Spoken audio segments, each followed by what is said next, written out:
Hello, I'm Hazem Seeker. This is Counting the Cost on Al Jazeera, your weekly look at the world of business and economics. This week, we'll look at how Italy's fragile economic recovery could be at risk of melting away.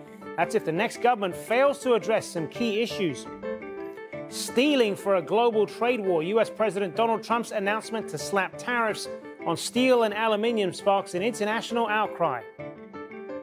Plus, the fifth generation. Mobile phone companies talk a lot about 5G, but what is it exactly, and does it even matter? So Italy, the eurozone's third largest economy, goes to the polls this Sunday in a fiercely contested general election. Migration, the economy and corruption have split the political field. Laurence travelled to Sicily, one region heavily affected by the refugee crisis. Sicily loves fishing, and the town of Jazeera is in the perfect spot. It's right in the southwest corner of the island. Across the Mediterranean, Tunisia is just 200 kilometres away. The old town is a warren of narrow streets. There's been a North African Kasbah here for 12 centuries. The Tunisian population grew about 50 years ago as Sicilians emigrated themselves.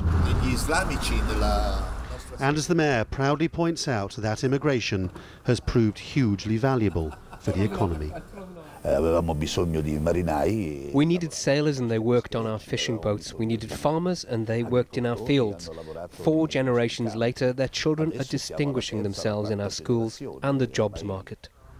But the Africans making the journey to Italy in the 21st century are finding things far harder. Accuse a Sicilian of being a bit racist and you really won't like what they say back to you, because this place prides itself on having an entire history of being welcoming and hospitable to everybody. But the problem is that the European Union has so badly mismanaged the refugee reception crisis and put so much pressure on Sicily that even here attitudes are shifting. Head north up the coast to Palermo and you can see how Sicily has suffered. The economy bled dry by the mafia and ignored or insulted by political parties that regard southern Italians as stupid peasants. One of those very parties used to be called the Northern League. Now it's taken Northern out of its name and is actively campaigning in Sicily. Having spent years being rude about Sicilians being poor, it's now trying to convince them that refugees are causing their poverty. If you let hundreds of thousands of people in, you can't absorb them. Secondly, who are you really letting in? Criminals. It could be anyone. There is no analysis that the refugees are damaging the Sicilian economy. The mafia and political corruption did all that. For those who try to offer opportunities to these new migrants, the shifting of blame is a cynical attempt by national politicians to divert attention in Sicily away from problems that they created. Nowadays, there are political parties which are racist, and they're using fear and suggesting that someone might steal what we have. They promise to protect us. The bald fact is that the total failure of the European Union to share refugees across the continent has placed enormous strain on one of the poorest parts of Italy and given the hard right wing a huge opportunity in this election. Jazeera and its happy Tunisian enclave is now the exception. Well, joining us now from London is Jeremy Cook, Chief Economist at World First. Thanks for being with us. So first of all, how important is this whole issue of migration and refugees for the Italian economy? It's probably the most important issue in the very, very short term, because it's probably the issue that's going to determine how this election really goes. In the grand scheme of things, there are a lot more important issues for the Italian economy. We're still talking about structural unemployment, which we've had since 2008, the problems within the financial services sector, non-performing loans, for example, a lack of productivity, all of these longer scale issues that will impact the economy much, much longer than the migrational effects of 1 or 2 summers as we've seen. And on that, I mean, Italy has made some strides, though, economically in recent years, but many Italians are not seeing it. Why is that? Well, the Italian economy has actually grown kind of 3 consecutive years, which is not something that a lot of people have predicted given the headwinds to the Italian economy. Unfortunately, however, it is one of the main economies out there, one of the OECD economies out there, which hasn't returned to its level of GDP that it had back in 2007. Greece is another example of this, and it's shackled by high debt.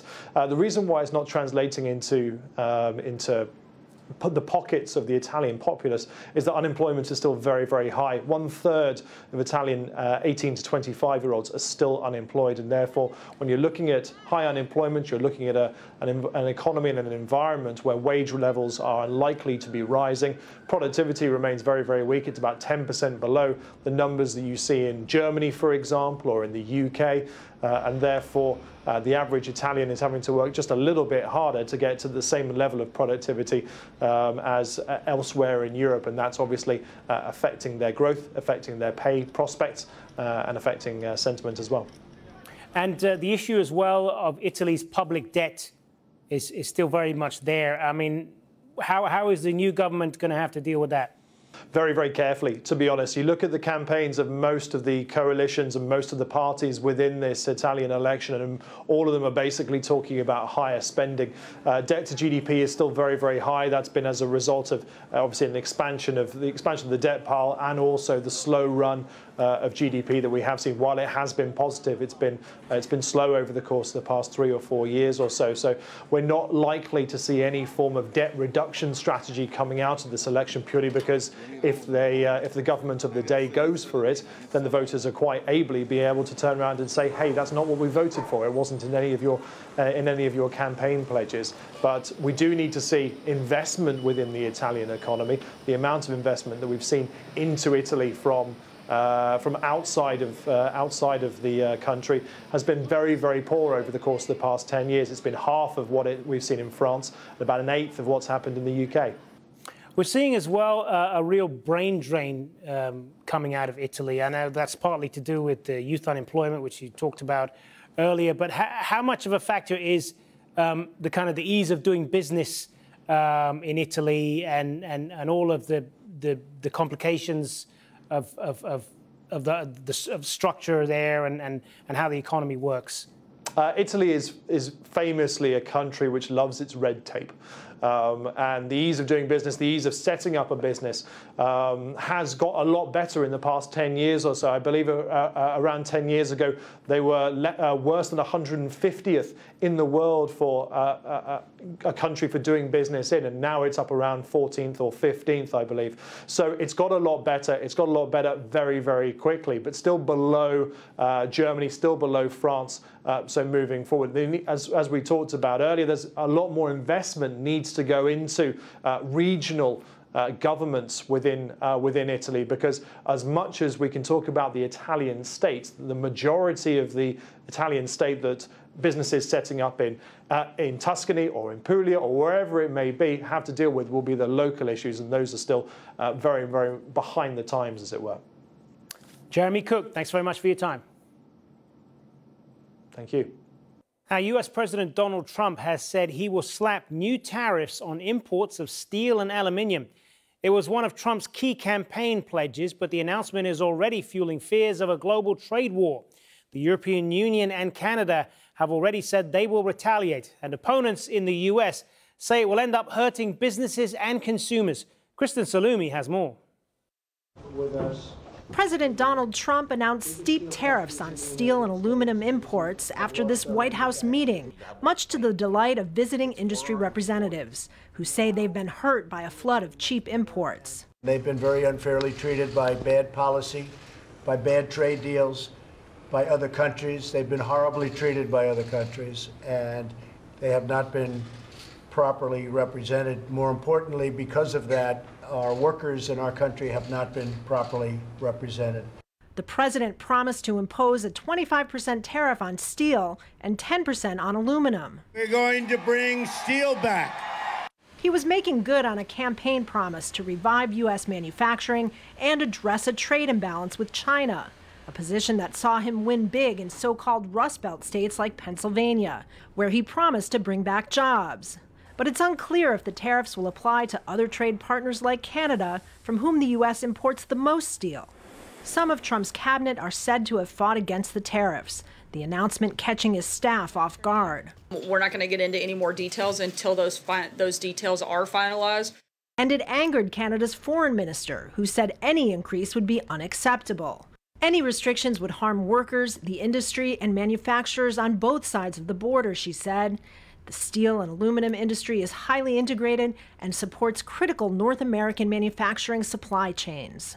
And while steel and aluminum makers saw their stocks soar on the announcement, the market overall sunk on fears of a trade war and harm to companies who will be hit by higher prices. The president promised a formal announcement of his plan and presumably more details next week. Now, trading relations are at the heart of what Brexit is all about. The UK wants a Brexit treaty on trade to avoid crashing out of the European Union. And this week, Brussels put forward a deal which was the result of months of negotiations. But the UK is not happy with what it says about Northern Ireland, as Nadine Barber reports. Just over a year before Brexit's due to happen, Brussels and Britain still seem far apart. European Union chief negotiator Michel Barnier says one of the main points in the new draft withdrawal treaty is how to avoid a hard border on the island of Ireland. And controversially, it contains as a solution of last resort a common regulatory area, in effect keeping Northern Ireland in a customs union with the EU, separate to the rest of the UK. I simply say that we put this backstop and will discuss it with our British counterparts, out of precaution, so that there is a solution to preserve the Good Friday Agreement. If the future relationship brings a better solution, we will replace it, we will suppress this protocol. It's as simple as that. If the whole of Britain is no longer in a customs union with the EU after Brexit, many experts warn that means border checks between Northern Ireland and the Republic of Ireland as an EU member. And that could endanger the Good Friday Agreement, which brought peace and power sharing to the north. On Wednesday, Theresa May told Parliament no Prime Minister could accept what the EU draft text was proposing, but she remained committed to avoiding a hard border. The Foreign Secretary and I are absolutely committed to ensuring that we deliver on no hard border between Northern Ireland and Ireland. That's the position of the UK government, it's the position of the parties in Northern Ireland, it's the position of the Irish government, and it was what we agreed in the December agreement of that joint report. The opposition Labour Party has just committed itself to keeping Britain in some sort of customs union, avoiding the problem of the Irish border. And they went on the attack. Remember when we had Brexit means Brexit? Then we had red, white and blue Brexit, which presumably appealed to the members opposite. Then we had liberal Brexit, and now we have ambitious managed divergence. The government is so divided, the Prime Minister is incapable of delivering a coherent and decisive plan for Brexit. Next week, Michel Barnier will be meeting the leaders of the parties in Northern Ireland's power-sharing government, including Arlene Foster's DUP, who are staunchly pro-Brexit. The new text could still be changed significantly, but it's acted as a reminder of how much progress needs to be achieved between now and March next year. All right, still to come on Counting the Cost, why the once dominant position of diesel-run cars is under threat in the country that invented the diesel engine. But first, technology companies are promising to change people's lives with super-fast wireless mobile networks. So-called 5G systems are the main focus of the Mobile World Congress in Barcelona. But critics are warning of a growing digital divide. As Charlie Angela reports. Entering an exhibition of the future. Over 100,000 people, 6,000 CEOs and delegations from 180 governments. Here to see what new products will transform our lives. But the most significant innovation is invisible, 5G, a wireless network that will enable self-driving cars, virtual reality and smart cities. There's a path of evolution through mobile telecoms, and we've gone through the first generation, second, third, fourth generation. So 4G is the fourth generation of mobile telecoms. 5G is another generation, but it's fundamentally quite different to everything we've seen so far. For us, 5G will mean faster data transfer, 10 times faster than 4G. 5G will mean we can download a feature film onto our phone in a second and stream virtual reality applications. It'll also mean quicker response time. 5G will reduce the amount of time that it takes for data to be transferred, which could be especially important in connected cars like this, which might have to brake suddenly. It will also mean more devices. The more reliable service will mean millions of products could be connected to the internet, from cookers to lighting systems. One of those devices could be this air taxi developed by Huawei, a passenger drone operated from a control centre that can travel over 15 kilometres. We're still a few years away from full 5G coverage. Here, industry leaders, the United Nations and government are trying to iron out policy, standards and regulation. And 5G compatible devices won't appear in shops until 2020. At the moment, 5G is progressing very well. We're standardizing the technology in 2018 at the end of this year, and then we're looking to roll out new networks in 2019. The leading countries at the moment are the US, the UAE, and South Korea. It might be revolutionary, but it's also going to be expensive. $300 billion to cover the United States is an estimate by Barclays Bank. The majority of countries won't be able to afford 5G, widening the global digital divide. Millions of people already don't have reliable access to the internet, and as a result, they're locked out of the digital economy and jobs market. So while this new wave of technology promises a better future, it doesn't promise an equal future. Charlie Angela for Counting the Cost, Barcelona. Now let's take a step back for a second and ask who really benefits from 5G. Well, it's closely linked to the survival of the telecoms industry. Last week, Gartner reported the first year-on-year decline in smartphone sales for the critical holiday quarter since 2004. The industry needs new technology to trigger a new burst of profitability and growth. They want consumers like you and me and global businesses to buy equipment and mobile services.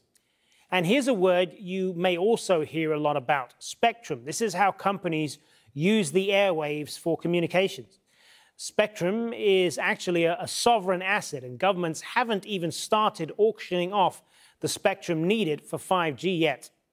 Well, joining us now from London is Daniel Gleeson, a senior analyst in consumer technology with London-based Ovum. Thanks for being with us, Daniel. So, just tell us then, why does 5G matter so much? If you had to explain this to a layman in a nutshell, what is it all about, really? 5G, of course, it's the next generation of mobile technology. It's going to be faster and more reliable internet speeds on your phone. But more than that, it's all about having very low latency connections, so very reliable and very quick responding connections.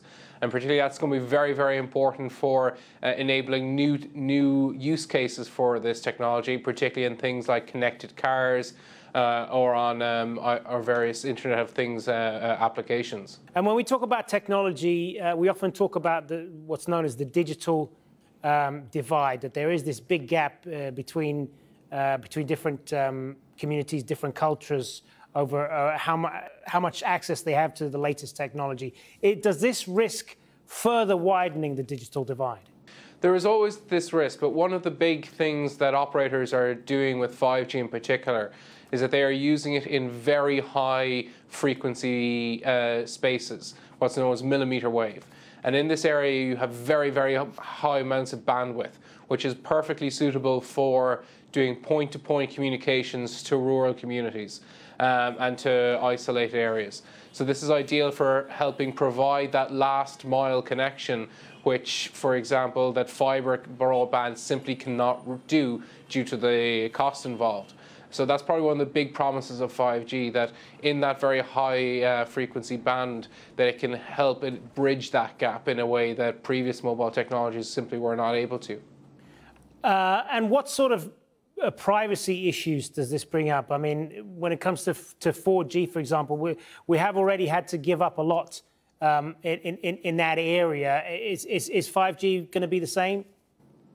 Well, in terms of privacy, that's more of an application level basis. The technology itself is fairly secure, is very, very secure.